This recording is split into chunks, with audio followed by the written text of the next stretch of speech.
What up, Sci fam? It's your boy Nickel, and today we're going to look at this term, this type of force we call gravity. So we will define the term gravity. Make sure though that we start by actually putting a title on our page, title it gravity. We'll define gravity, we'll use a couple of images to kind of show how the force of gravity changes and has different properties about it.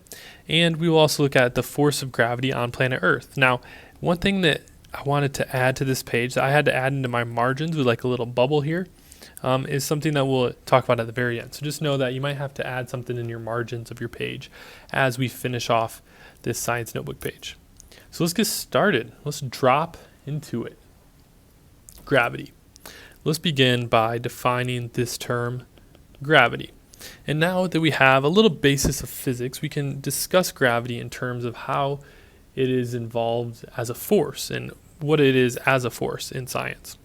So, like I said, it is a force which causes, it's an interaction between two bodies typically. It could be more than that, but it's typically going to, when we look at it, it's easiest to look at it how gravity is going to be impacted between, or how it's going to change between two different bodies, meaning like things out in the solar system or the galaxies. So we look at these and they have to be huge, meaning that they have to be massive. So when we think about mass and weight, we can't really measure the weight of a planet or of a moon. So instead we're going to use mass, and we'll call these massive bodies because of this idea of mass. So you have to have a lot of mass in order to have a noticeable amount of gravity. So gravity is a force which causes two massive bodies to be attracted to one another. Now this is an important property of gravity, is that it's a force of attraction, meaning that the two objects are going to be attracted toward one another. Now some other forces, such as like magnetism, if you think about a magnet, it can have a force of attraction where it pulls, or two magnets get stuck together. But you could also flip the magnet, one of the magnets around, and then you have a force of repulsion, meaning that they push each other apart. Gravity is a force of attraction, meaning that the two things would be pulled together, or they would be attracted to one another based on this force of gravity. All right, so as I discussed, when we look at the mass of an object, we have to look at massive bodies. So if we go out into space, Albert Einstein called space, he liked to use this term fabric of space and time. You see, you have to think about space and time together because, for example, if we both went to the mall, we're going to the same space. But if I went there on Tuesday and you went there on Friday, we're there at a different time. So space-time is this idea of a place and a time. And Albert Einstein used this idea of a fabric to be able to kind of illustrate what it's like when we look at how massive bodies affect space. So massive bodies are going to actually warp space-time as though it was a piece of fabric. So something like the sun is going to have a large impact on the space-time. It's going to create a big well or a divot there in space-time. Whereas something like the Earth might have less of a divot or a warping of space-time. And the main reason for this is because of their mass. So something we want to add here is that if we increase mass, like if we have something like the sun, then we increase,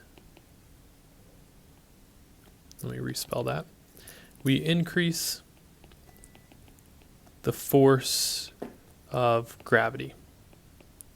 And the opposite is true as well, that if we decrease mass, like for in this example, the Earth, then we end up decreasing the force of gravity. So yes, all of us humans have our own mass, but our mass is so small that our mass would not warp space-time. But something like the Earth, which also has a small mass compared to the sun, will decrease the force of gravity compared to the more massive sun, which has a bigger change in gravity, or it has more gravity because of its mass. All right. So let's summarize that and say that the mass of the object warps that thing that we called space-time. creating the force of gravitational attraction.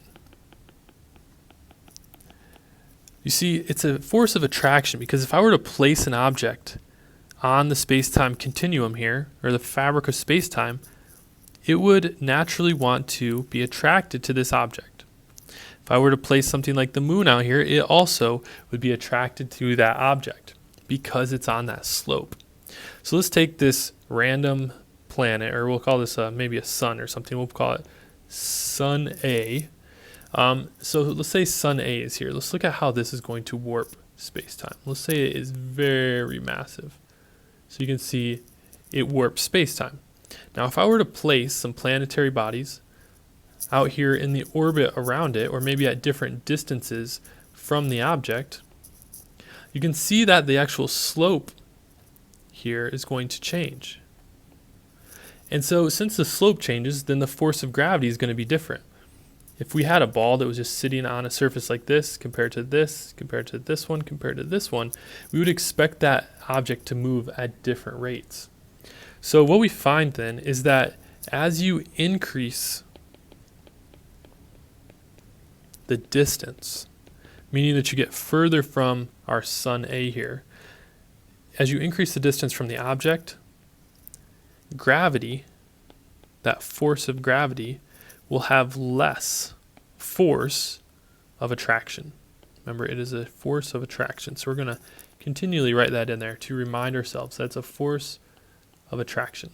So this object would be less attracted to planet A than this object would be, because this one here, we'll call this planet Z and planet Q.